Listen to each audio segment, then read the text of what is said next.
you. God bless you for the good work you are doing. Thank you, sir. We want to quickly run go today, but we shall No, sir. see. Now weekend now. Thank We shall see. God you. bless you. And my fellow panelists, I greet you all. Happy Saturday to you guys. God bless you greatly. Mom Diaspora, good evening, man. God bless you greatly. And my fellow commenters and callers, I greet you all. You all welcome. God bless you all abundantly. I was listening to Mr. Give us a mandate now. He said something, and I think I will start from there. He said, let me paraphrase him, or maybe if I can quote him correctly. He said, I am not sure you people want to save Nigeria. That is referring to the ADC. That I am not sure. And that's a very timely statement. And at this time, at this very moment of our journey in Nigeria, political journey in Nigeria, in fact, as a country overall, I think saying that will not be out of line. It is in the money. It is correct to say that we're not sure. We're not sure at all whether these people called ADC want to save Nigeria. And I think he went further. He said it's unfortunate that Mr. Peter Obi is in the midst. Unfortunate, yes, that he find himself in this mix of politicians. So unfortunate. It's just so unfortunate. The opposition talk today, when I listen to them, it makes me, like my stomach just turn, as in upside down. When I listen to the Nigerian opposition, the ADC now specifically, let's leave PDP out of it now.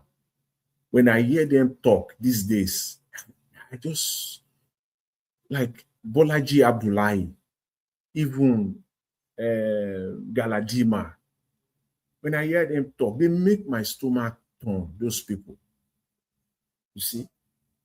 Because today, they have not been able to come up with a strategy as an opposition to deal with Mr. Tinubu. It's just unfortunate. Mr. Tinubu is just lucky. I'm telling you, Nigerians, Mr. Tinubu is just lucky that he doesn't have people with the right talking points.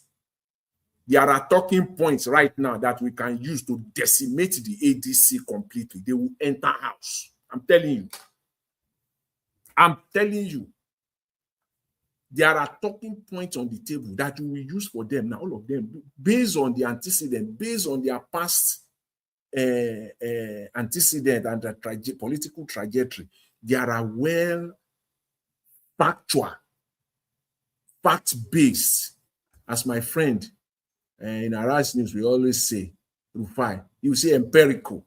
There are empirical facts that Tinubu today, that these people will enter house. I'm telling you. But for the sake of Mr. Peter Obi, you just leave it and let it fly. Because this opposition, they are not just coordinated. Mr. Tinubu has gotten you guys on the jugular. The question is, what are you going to do? He's gotten you guys on the jugular right now. Number one, let's leave electronic transmission, whatever, transfer clause, or let's leave all that aside. Let's leave that. The key weapon that they have used now to hold you on the jugular is the fact that you cannot do indirect primaries. People don't get it. They just talk on it. It's deep. It's the core strategy. It's the core strategy. With INEC on their side, they can't do, and now they lost. It is now the law of the land. You cannot do direct. You cannot do indirect primaries. Indirect primaries, meaning that you can't use the delegate style the delegate approach for your primaries. You can only do consensus or direct primaries. That is on one part. On the other side of it, INEC timetable has locked them in. Direct primaries. Now INEC is telling them to go and do their direct primaries in 1 month, 30 days. Practically impossible. Practically what? Impossible. Yes, that cannot be done. So he has all you people now. You can't do delegates.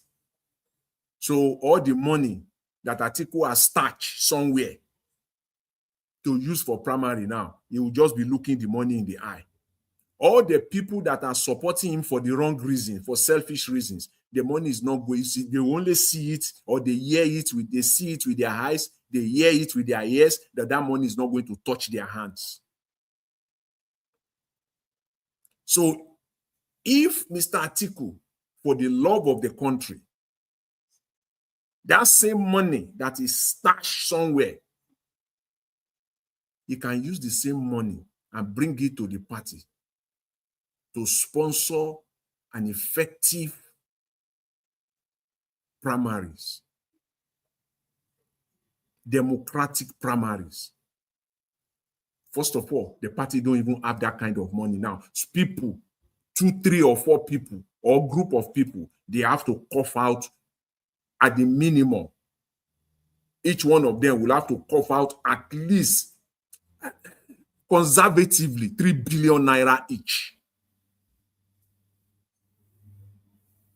And I don't even think that will even cut it for them to achieve it in 1 month. But at least at the minimum, they need 3 to 5 people that are willing and ready to put out their own money, 3 billion each, to execute these direct primaries. Even at that, it is still impossible. But what is ADC doing? Instead of them to see the opportunity, they are still whining. That's why I cannot but agree that these people are not ready to save Nigeria, because they are still missing the opportunity. Even though Tinubu is holding you guys on the jugular right now, there's still that window of opportunity. Why are you not seeing it, if not for selfish reasons, both collectively amongst them and individually? Because now is the time for you to see the need for consensus candidates. Forget all this whining, crying like a baby. Malam Bolaji Abdullahi coming on TV, whining like a still user, Okubaloye still gave him like 30 minutes, half hour yesterday. He was whining, literally crying.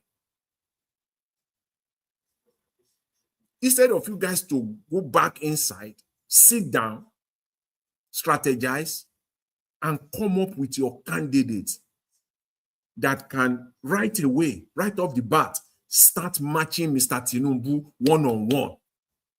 You still want to drag it. You can see how, who do I want to call them now? Silly, moron, senseless. You can see how what they are still doing now. They still want to drag it to June. They still want to drag this thing to June. They are not ready. Instead of them to grab the opportunity, sit down and come up with your consensus candidate. Because the card that Tinubu is playing on them is that they will never, their mouth can never coalesce. They can never come together. They can never speak together, agree together on one candidate, unless they go on that mission of primaries. And going on that, he knows that they will fail. They will fail. I mean, talk of automatic failure. Even before you write the exam, you have failed already. Let them go on that journey. Let them go on that journey of primaries with the law now as it stands, with INEC timetable now. Let ADC go. Then you will know how stupid and how moronic a bunch of them are. How senseless they could be because of what? That opportunity is there again. Go for your consensus candidates. At least for now, you are fighting. You want to save Nigeria, Abi? Mr. Jonathan, Yes. but as it is now, but ADC, they have their choice to do whatever they want to do, right? Even though there's no more in the primaries, right? They can see this. Okay, this person want to go for, right? Yes. They can still. That's consensus. And so why is that hard for them? That is what I'm saying. That is what I'm saying, that they still want to go on this journey of primaries, direct or indirect, call it whatever. They still want to go on that route. I think, sir, in my own humble submission, I'll just conclude in my own humble submission, or this one like that watch word or anybody word, that maybe some of them are even working for Tinubu. Yes. In my own words. Yes. It will not be out of line to say that the bottom line there, the headline there is that they are not ready to save Nigeria. ADC not ready to save Nigeria. In fact, you can write an article on that one with the heading, with the title, ADC not ready to save Nigeria. Yes. I'm not sure they are ready. Because all you need to do now, okay, fine. You have given us this timetable. You have passed your law. You will just give Mr. Tinubu the master stroke. Just give him the master stroke. Just come out with a consensus. I bet you APC will be wrong. They will be peeing on their pants. But they have calculated so well that you guys will never speak with one mouth. You want to go on that primaries because money is there to be made for some people. All you need to do now, put up your membership. Membership is an ongoing thing. Let's even educate them further. They know, but let's expose them further. These ADC people, let's expose them. Even if INEC today gives you 21 days, 3 weeks to submit your membership, digital membership, even if they give you 3 weeks, why are you whining on that one? Why not submit what you have, digital membership? Even if it is 1,000 members, submit it. You know all these things because you people are smart. The only problem is that you use your smartness to rubbish Nigeria, to demarket Nigeria. You use all your smartness, your brain to steal money, to calculate how to pay yourselves. What is the problem? Membership is an ongoing thing. Membership is an ongoing thing. Even if it is 2 million you will submit now, submit it now. Why are you crying like a baby? Even if you have 2 million membership, you can end up having 20 million votes. Your membership is not tied to the vote that you will get on election day. Where does that happen? Never. Your membership is never tied to it. It's only tied to elective offices. People that will carry your, that will vie for elective offices must be members on record. But people that will vote for you, they don't have to be. In fact, I don't have to be registered with any political party. I can then still go and vote for the party of my choice on election day. So you can have 2 million. On election day, you can still get 20 million votes, 10 million, 12 million, 20 million votes. So why are you crying? Why don't you just go ahead, do that, and go for consensus? Period. They still want to go on that. We still have to go to all the 36 states, including Abuja, to do primaries and everything. The condition, the circumstances, the exigencies of the moment, does not permit you to do that. So put it aside. Put it aside. You can come back to that against 2031. You can come back to that again in the future election. But for now, do the needful and stop wasting our time. It's just unfortunate that Mr. Peter Obi found himself in the mix of these people. Because how you will come up with a consensus candidate with Atiku emerging, well, we are all waiting to see that Atiku is your candidate. Because all you want to do is to rig the primaries, give it to Atiku, and say it was a democratic process. So everybody, they shovel Atiku down the throat of everybody in the party. It was a democratic process. That's what they want to do. But how all of you cannot sit down in one room together and come up with a candidate that you know will get the support of Nigerians across the length and breadth of that country. I don't know how difficult that is for you guys. So, again, as I said, a word is enough for the wise. If you like, continue down this path that you are, this path of destruction, and continue to feed Mr. Tinubu fat. Let him continue to feed fat on you people. Is your problem? Is your problem? Is your own problem? The other thing I want to talk about, I watched the video where they're talking about the health of Mr. Tinubu. You know, it's just that, again, on that one, I want to hold it squarely, 101% on the Nigerian media and nothing else. That one is on Nigerian media. Almost 3 years now. 3 years now to Mr. Tinubu's first term in office. The Nigerian media can still not come up with an investigative report or reportage on Mr. Tinubu's health status and what Mr. Tinubu is doing in France. They should be ashamed of themselves. They just call themselves, they are part of our problems. Just yesterday, yeah, we're talking, towards the end of the broadcast, I believe with Dr. CM, we're talking here. I was referring to the British media, that it is, for me, when it comes to investigative journalism, they are second to none in the world. It's number one. That is undisputable.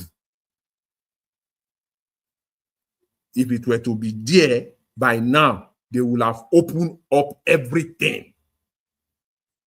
When Mr. Tinubu takes the presidential jet each and every time and he fly to Paris, the media have their own flights. They have their own people waiting. By now, they will know the airstrip where his plane land, where the Nigerian plane land. They will know. As a matter of fact, Mr. Johnson, they call them presidential media aid. Yeah, we don't see them follow Tinubu now. If presidential media aid are following Tinubu, the likes of Rufai, the likes of Abati, in fact, Shehu Okibaloye will be the leader as far as Nigerian media is concerned. The likes sorry, sir. Yes. Over here, I think a media house only just catch Donald Trump's wrist, and they saw a mark there. That it creates trouble for Diesel. Yes, now it's wrist now that he has some problem with his leg. See, it is the Nigerian media that is responsible for this. How could it be that we have a president that physically, because it's what we see, we are basing it on what we see. Nigerians are deducing on what they see, that the fact that, oh, this man is not healthy, is sick, blah, blah, blah, all those things. But we don't know. I've not seen his medical record. Nobody have The media cannot say they have access or whatever in the slightest manner, access to his medical record. So we don't know. So that is what they should have gone for more than 2 years now. They should know how he will fly out. Him alone, the president of a country, him alone will just fly out like that. And he will fly back like that. Nigerian media will be telling you what social media is reporting. Because you are not there with him. You are not there. So whatever you are reporting is still third hand. It's not first hand. It is still hearsay. It is what they give you that you will come and give us. You cannot even verify it's one step further. You can't. So if anybody throws out there, what do you expect me to do? My normal sense. Because I don't have any other source to compare. You cannot compare one thing. It has to be two or more. You can make comparison within two or more. You can't just take one. So this is the only one that is on the table. I will take it. I will take it. I will align it with my own fact, with what I know. And if I do that, I can say that report is correct. Not that I just take it blindly. Not that I just take what that guy wrote there on X blindly, but aligning it with what I know myself. I will say what is said there was true. What could have made someone to go further is if the Nigerian media have their own version. Then we can look. But there is none right now. And they are not even talking. They are not even talking. And lastly, let me quickly end on this. On the condition that Trump gave conditions to Nigeria. Those conditions are there. Those conditions are there. It might not have come up from Trump directly himself, but those conditions are there. Based on everything that we know, we've heard from American top politicians, they are members of House of Rep, based on what even Secretary Rubio have said, their defense secretary. You know, if you put the bits and pieces together, those conditions are there, right? And I've always maintained on this platform that when America is talking with you is when they are more dangerous. When America is engaging you is when they are coming for you. Because that their engagement, that they are talking is a distraction for you. So you will think they are on your side. You will think that they are gathering, they are getting ready for you. And when are you people when will you people get it? When? That is the modus operandi of the United Mr. States Jonathan, of America. Yes. I have a question though. Yes. Now, what did they see in this Iran leader that they brought him down, and they've not seen in these criminal governments? You know what? Tinubu, you and I know that Tinubu as a politician, maybe 20, maybe 25 years that we all know him. As a president, plus the shenanigan of the campaign and everything, maybe 5 years altogether. That's all we know about Tinubu. Iran, the Ayatollah, the Ayatollah, the Khomeini, they have been since the Iran 1979 revolution. They have been there. They have been there. America But this man been on the neck of. They have been on the neck. Remember the Iranian hostage. That was what brought down Jimmy Carter's government. See, they have been there. Iran has been there, and what Donald Trump said in his speech yesterday, that no president has ever dared to do what he's doing right now. That's a fact. They always, one way or the other, run away from it. But he's in now. He brought United States in now with their everything now. United States is stuck. US is now stuck in Iran. So he have to find a way now. And they are not going to claim a loss. We all know United States for that. They will not claim a loss. They will one way or the other claim victory. How they will claim victory in this one? Well, time will tell. In the next 48, 72 hours, it will be becoming clearer to all of us how US want to claim victory in this one. As at this is at my own time where I am, depending on where you are. They struck on Friday, yesterday. Depending on where you are, some places it is this Saturday morning. But I tell you, as at 4 p.m., that Friday, United States was still in the same room with Iran talking. It was 6 hours. In fact, how the Iranian foreign minister and their negotiator, how they got back to Tehran is still baffling me, because they want them to stuck in Europe or somewhere. As at 4 p.m. my own time, it may be midnight your own time, but I'm using my own time where I am here. 4 p.m. yesterday, US and Iran, high powerful delegation, are still drinking water, drinking tea on the same table. Jerry Kushner was still in the same room with all the tables served for maybe for lunch or for whatever. It's still food. They are still eating together. They are still negotiating. 6 hours later, United States struck. So when you now bring that context to Nigeria, forget about this fact that they are supplying Nigerian weapons. See, it is even more dangerous now. It is even more dangerous now. I've maintained on this platform that the day they will attack Iraq, this is the same scenario. Same scenario. They're still in the same room.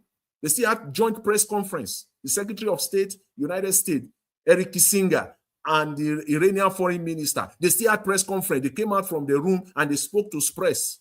That night, United States struck Iraq. They started the war. So the fact that they are supplying Nigerian weapons or anything, this is even more dangerous for Nigeria. I can tell you that for free, based on antecedent, and if you follow history. If you don't know anything, if you don't know any history at all, just this one that happened yesterday. How could it be that you are still in the same room with a country, you are still whining and dining together, still negotiating? They still release the picture. It's all over the place. They are still eating together, negotiating how to resolve the matter. And 6 hours later, you started bombing them. What changed? So the conditions are there, but the timing, well, how they will deal with Nigeria. But one thing is for sure, all eyes, United States eye is now much, much deeper in Nigeria than it was 3 months or 4 months ago. So it's a different ball game. Let Nuru Ribadu, let him be, romancing himself there, thinking that they have gotten United States. You are a joker, thinking that you now have US on your side. You are joking. You are joking. It is even more. In fact, saying this one, even they don't know this. The likes of Daniel Bwala and all their talkatives, they don't even know what they do. What are they thinking? What are they thinking? So let's just know that, and the way they see, again, let me say this. Sorry, please. Again, let me make this point. Nigeria, the conditions we're talking about, 3 of those conditions, Nigeria cannot meet it. Nigeria cannot meet those 3 conditions. So they have set a trap for them. Tinubu can never meet 3 of those conditions. All those conditions. He can't. If he can do those 3, forget about the rest. Those 3 alone, everything will be, insecurity will be over in Nigeria tomorrow. By the time you and I wake up tomorrow, insecurity will be over. There will be nothing like it again. Let them stop Sharia law. Let him come out and announce that Sharia law in Nigeria is over. He has sent a bill to the Nigerian Senate or to the Nigerian National Assembly to start the amendment of the Constitution. He has sent the bill as a president, for them to consider the amendment of the constitution to remove Sharia law. Let them include in that bill that all the displaced people, they are returning back and they are starting it right now. Is going to be headed by so Ministry of Humanitarian Affairs or in conjunction with the National Security Advisor. All of them, they are beginning to return now to their ancestral home. And let him ban for good. Let him begin for good ranching in Nigeria rather than them moving cow all over our streets. They cannot, those three conditions will divide Nigeria. United States knows that they cannot meet those three. Contrast that, please, people, with this US and Iran war now that I just started now. Just contrast it with it. You will see that it is apple for apple. United States gave Iran conditions that they know Iran can never meet because they know they are bent on fighting this war. Tell Iran that not to even have a bomb that can reach Dubai. You have to eliminate it. We don't want you to have any ballistic bomb. That is impossible. In other words, you are putting chains on their hands and you are tying their legs up.